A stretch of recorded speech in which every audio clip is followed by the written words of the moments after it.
Bismillahirrahmanirrahim. Assalamualaikum warahmatullahi wabarakatuh.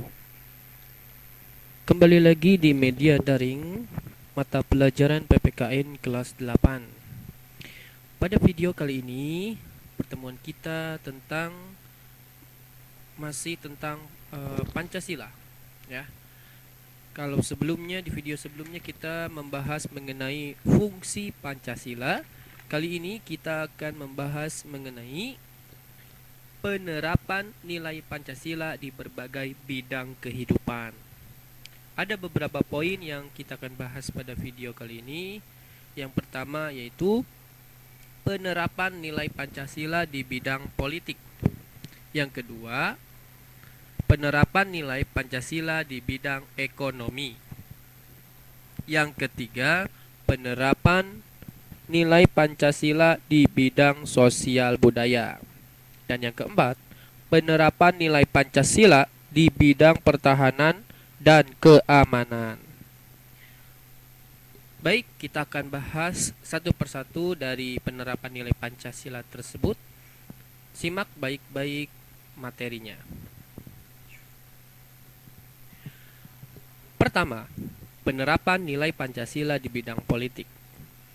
Proses pembangunan politik negara, terutama dalam proses reformasi dewasa ini, harus mendasarkan pada moralitas sebagaimana tertuang dalam sila-sila Pancasila, sehingga praktik-praktik politik yang menghalalkan segala cara seperti memfitnah, memprovokasi dan menghasut rakyat harus segera diakhiri.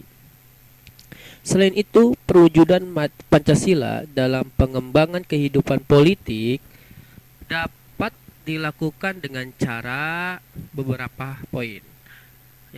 Yang pertama yaitu dengan cara mewujudkan tujuan negara demi peningkatan harkat dan martabat manusia Indonesia. Yang kedua, memposisikan rakyat Indonesia sebagai subjek dalam kehidupan politik, bukan hanya sebagai objek politik penguasa semata. Yang ketiga, sistem politik negara harus mendasarkan pada tuntunan hak, dasar kemanusiaan, sehingga sistem politik negara harus mampu menciptakan sistem yang menjamin perwujudan hak asasi manusia. Para penyelenggara negara dan para politisi senantiasa memegang budi pekerti kemanusiaan serta memegang teguh cita-cita moral rakyat Indonesia. Nah, itu adalah poin-poin penerapan nilai Pancasila di bidang politik. Yang kedua, penerapan nilai Pancasila di bidang ekonomi. Nah, penerapan Pancasila sebagai paradigma dan moralitas dalam pembangunan bidang ekonomi dapat dilakukan dengan cara berikut.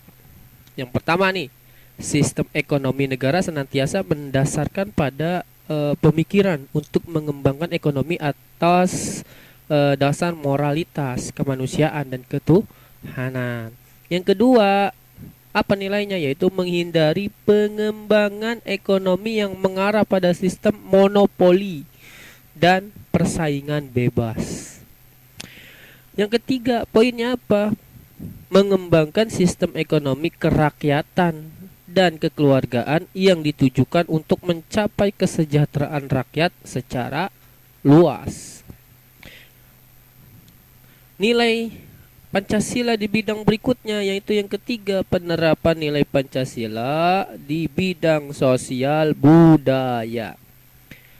Nah, pembangunan sosial budaya termasuk salah satu aspek pembangunan yang penting, dan senantiasa terus ditingkatkan kualitasnya. Seperti halnya dalam pembangunan aspek yang lainnya. Pancasila kembali menjadi dasar moralitas utama untuk menyelenggarakan proses pembangunan dalam aspek ini, yang dapat diwujudkan dengan cara apa? Cara berikut. 1.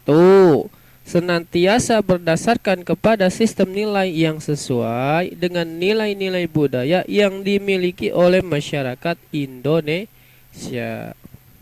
Yang kedua, pembangunan ditujukan untuk meningkatkan derajat kemerdekaan manusia dan kebebasan spiritual. Yang ketiga nih, yang terakhir apa? Yaitu menciptakan sistem sosial budaya yang beradab. Nah, bagaimana? Melalui pendekatan kemanusiaan secara universal, secara luas, ya. Yang keempat, nah, penerapan nilai Pancasila di bidang pertahanan dan keamanan. Persatuan dan kesatuan bangsa Indonesia itu dapat terwujud. Nah, dengan apa? Salah satunya dengan adanya sistem pertahanan dan keamanan negara. Oleh karena itu, pembangunan dalam bidang pertahanan dan keamanan mutlak kudu wajib ya dilakukan dengan senantiasa berlandaskan pada nilai-nilai Pancasila.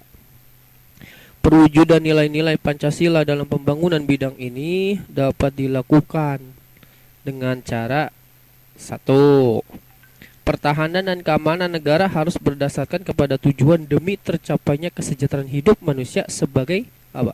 Sebagai makhluk Tuhan yang Maha Esa.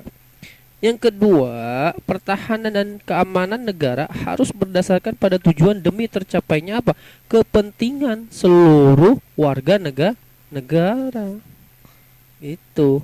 Yang ketiga, apa yang ketiga? Yaitu pertahanan dan keamanan harus mampu menjamin. Nah, menjamin apa?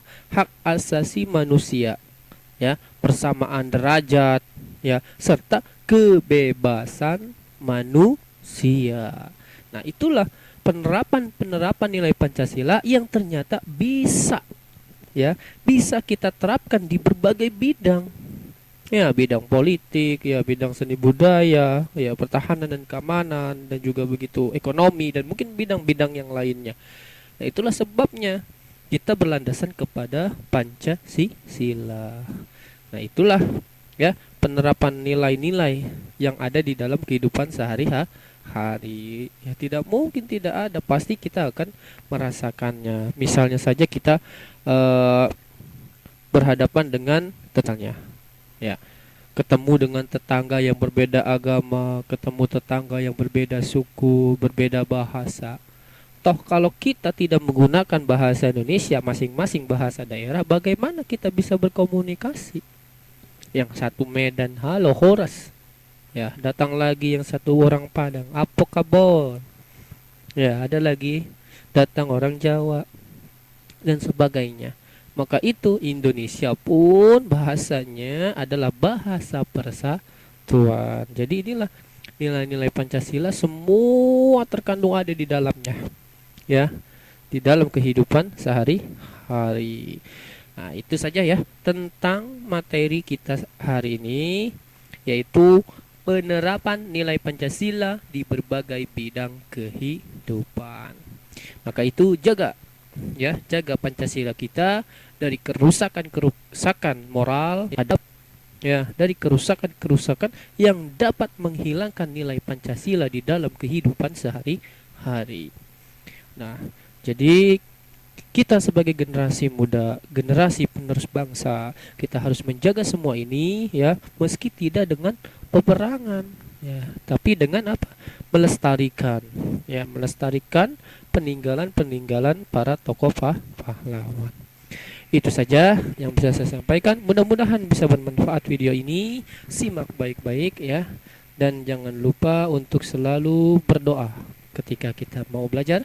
Awali dengan Bismillahirrahmanirrahim dan akhiri dengan Alhamdulillah. Terima kasih. Mohon maaf jika ada kalimat-kalimat kata untayan yang salah, karena sungguhnya yang salah dari saya sendiri, yang benar datangnya dari Allah. Saya tutup. Assalamualaikum warahmatullahi wabarakatuh. Terima kasih.